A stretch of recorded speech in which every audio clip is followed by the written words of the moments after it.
ওকে। বলছিলেন যে অনেক সুন্দর, সুন্দর মেমোরি আছে যে কাজে গিয়ে বন্ধুত্ব হয়েছে, নতুন, নতুন বন্ধু পেয়েছেন। জাকিয়া বাড়ির মমর ভালো বন্ধু কারা, কারা? আমার ভালো বন্ধু, আমার ইউনিভার্সিটির বন্ধুরা আমার খুব ভালো বন্ধু। হুম, এত বছরের চেনা জানা, মানে হুম।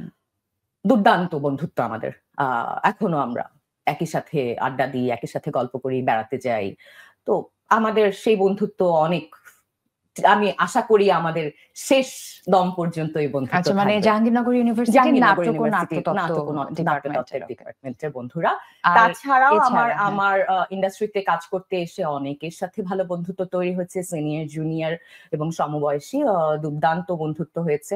আমি বলবো ওরা 7 জন সিনেমা করতে গিয়ে আমার টোটাল টিমের, মানে হুম, টিমমেটরা সকলের সাথেই আমাদের একটা অদ্ভুত, প্রত্যেকের সাথে প্রত্যেকের বন্ধুত্ব তৈরি হয়েছে। আচ্ছা। ইমতিয়াজ বর্ষণ একজন ভালো ওকে। বন্ধু আমার।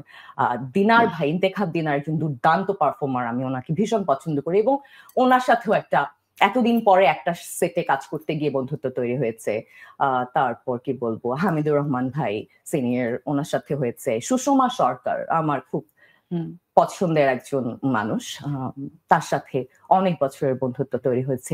আব্দুন্নুর সজল, অপূর্ব, কার কথা বলবো না আসলে। আমরা এত বছর একসাথে কাজ করেছি, hmm. So we know each other very good. আচ্ছা, বন্ধুদের কথা শুনলাম। যদি পছন্দের কো-আর্টিস্টের নাম জানতে চাই, যে সেটে তার সাথে খুব কমফোর্টেবল বা সে সেটটাকে খুব আপন করে নিতে পারে, বা আরাম লাগে কাজ করে, এরকম জিজ্ঞাসা করলে কার নাম শুনবো? অনেক আছেন, অনেক আছেন, মানে কাকে ছেড়ে কাকে বলবো। যেমন এই যে আমার সাবরি আলম আপা, হুম। সাবরি আলম মোতাহার, ওনাকে আমার ভীষণ পছন্দ। উনি সেটা থাকলে আমার খুব ভালো লাগে।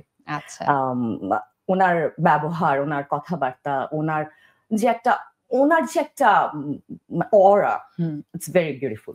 সুষমা সরকার, অপূর্ব, সজল ভাই, নিঃস্ব, কে না। আমি একজনের নাম জানতে চেয়েছিলাম তাহসান ভাই। মাহমুদ। একজন যে আমি বিপরীতে একজন, অভিনয় করলে আমি ওখানে একটা পজিটিভ ভাইব পাই, বা ভালো লাগে আর কি কাজ করে, বিপরীতে কাজ কমফোর্টেবল করলে লাগে। যদি, হ্যাঁ। তাহলে অপূর্বর নামটা আসবে। আচ্ছা, কোন কোন বৈশিষ্ট্যের কারণে? বন্ধুত্বের কারণে, বোঝাপড়ার কারণে এবং দর্শকের ভালো লাগার কারণে। ওকে। মম আপু, এত বছরের ক্যারিয়ারে আমি আপনার এই এমন একটা সজল ভাইয়ের অভিজ্ঞতা। নামটা আসবে। আচ্ছা। মানে আমি কার নাম ছেড়ে কার নাম বলবো? তিনিও খুব মজা করতে পারেন।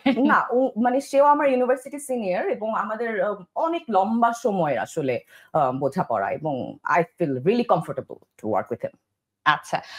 যেটা বলছিলাম যে আপনার এই জার্নিতে, ক্যারিয়ারের এই জার্নিতে আউটডোরে তো প্রচুর গিয়েছেন।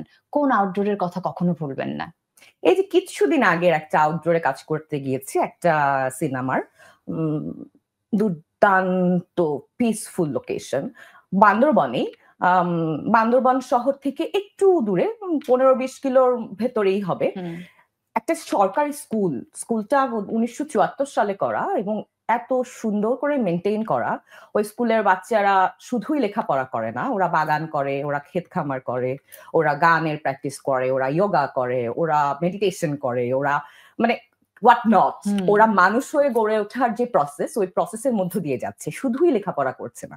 এবং ওই যে এলাকাটা এত পিসফুল, আমি আসলে আই ক্যান ফিল ইট। আমি এই মুহূর্তে বোঝাতে পারবো না। আমি ওখানে বসেছিলাম। শুটিং আমাদের যেদিন শেষ হয়ে গিয়েছিল, সানডাউনে শুটিং হুম, শেষ হয়ে গেছে। তো সানডাউনের পরে লাকিলি সুষমা দি ওয়াজ দেয়ার। সুষমা দি আর আমি, হুম। আমরা প্রায় ঘন্টা দুয়েক বোধহয় জাস্ট চুপচাপ বসে বসে নিজেদের মতো টুকটুক করে, মানে ওখানে এতটুকু জোরেও কথা বলতে ইচ্ছে করে না, মানে এত পিসফুল। আচ্ছা। তো আই লাভ দ্যাট প্লেস।